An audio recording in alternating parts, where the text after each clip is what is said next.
Hello, dividend executives. Welcome back. The stock market is open, so you already know we are looking at our portfolio. We're reviewing some of our assets, and we have made it to episode 3 or month 3 of margin investing with Robinhood. If you've been following this series, this is part 3 to the series where I invested with margin into XDTE, RDTE, and QDTE on a high dividend yield journey to see if it is worth it to put a lot of margin on these weekly paying dividend stocks. Is it worth it? How much did I pay in interest over the month? How much did I make from dividends over those 3 assets, and where we are sitting? But as always, you guys know it. This is our dividend only account. We have $35,000 in the account as of right now.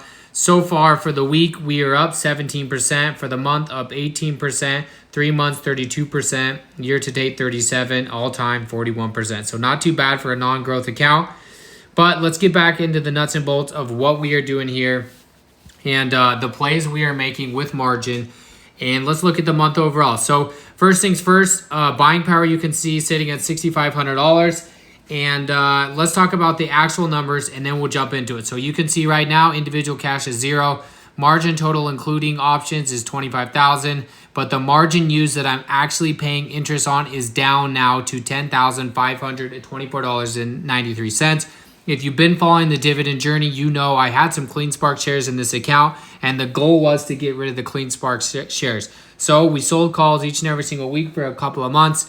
Now we have got rid of those shares. The margin has decreased, and that was just recently. So next month, the numbers are going to look different, or I may have to buy more of these funds in order to get it to the exact allocation as before.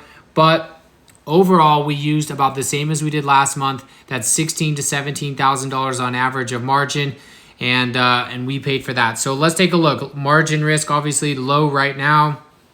And if we take a look at some things, one of the things when we started this project or this test case scenario that we had in mind was that rate cuts were coming.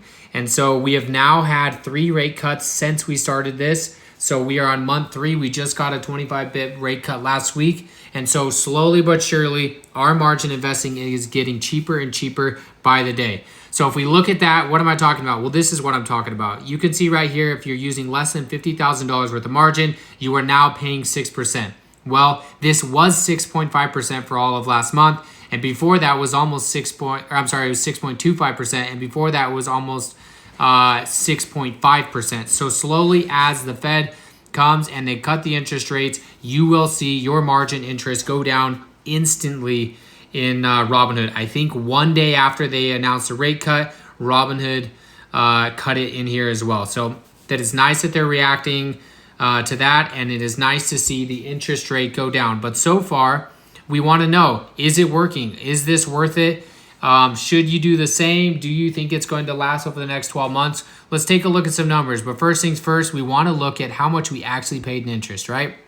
So we started this journey really in September. Before then, you could see we used margin a little bit, maybe for some puts. And right now, the first month, we paid $48.50 in margin. The next month, we paid $89.76.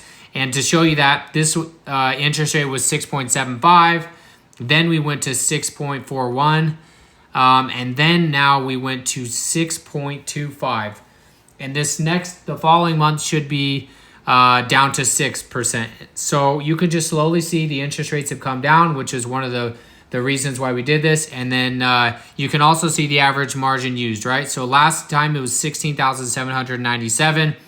This month period from October 9th to November 8th, we used $16,540 on average of margin used at that 6.25%, and we paid $86.15. So you look at that and you say, all right, well, what does that really mean? Well, if I didn't make more than $86.15 in dividends, I absolutely wasted my time and I wasted money.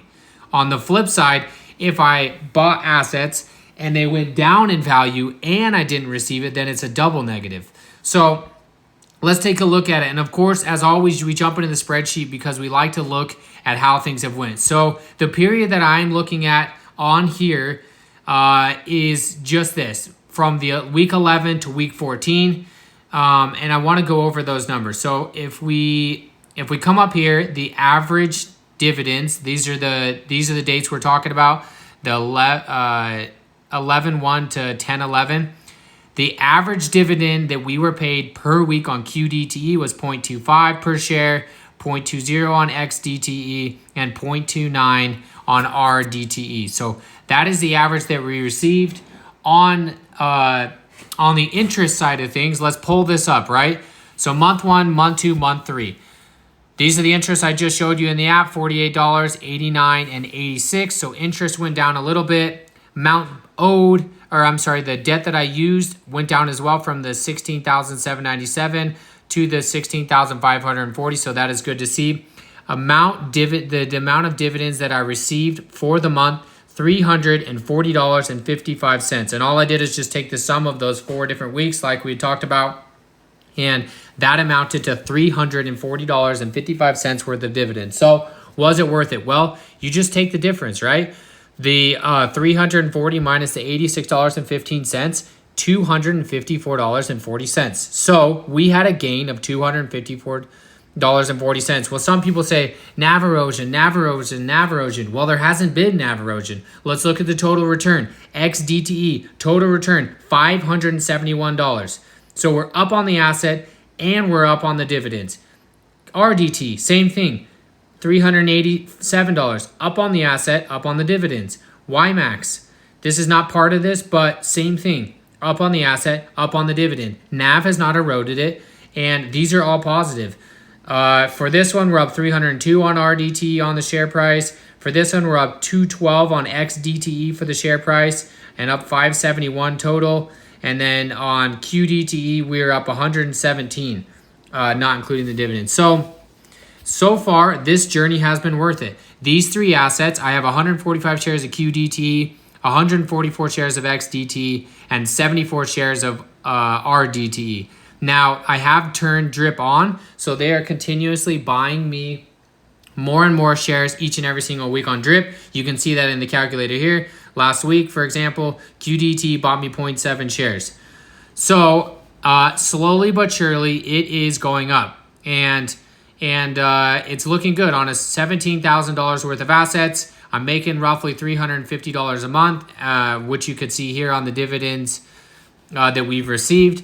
And it's making sense. So if you come over here to the numbers, if we projected this out annually, if we made $254 every single month, and we times that by 12, obviously that's a $3,000 surplus each and every single year. If we look at this on an interest, on a percentage gain, is a 1.54% month, right? So 1.54% return on our money, using $16,540 and receiving after dividends, after the interest was paid, $254. Not too bad on our money. So will it be different next month? Yes, it'll 100% be different next month because our margin's going down. The margin interest is going to go down, and we'll have to reflect the numbers to do that. Or we're going to have to buy more assets, which is one thing I'm also looking at doing. The one thing that is holding me back from dumping a bunch more money into this is it's good to get lower and lower on margin, because if I'm using my own cash, then this $86 figure that you're seeing in margin interest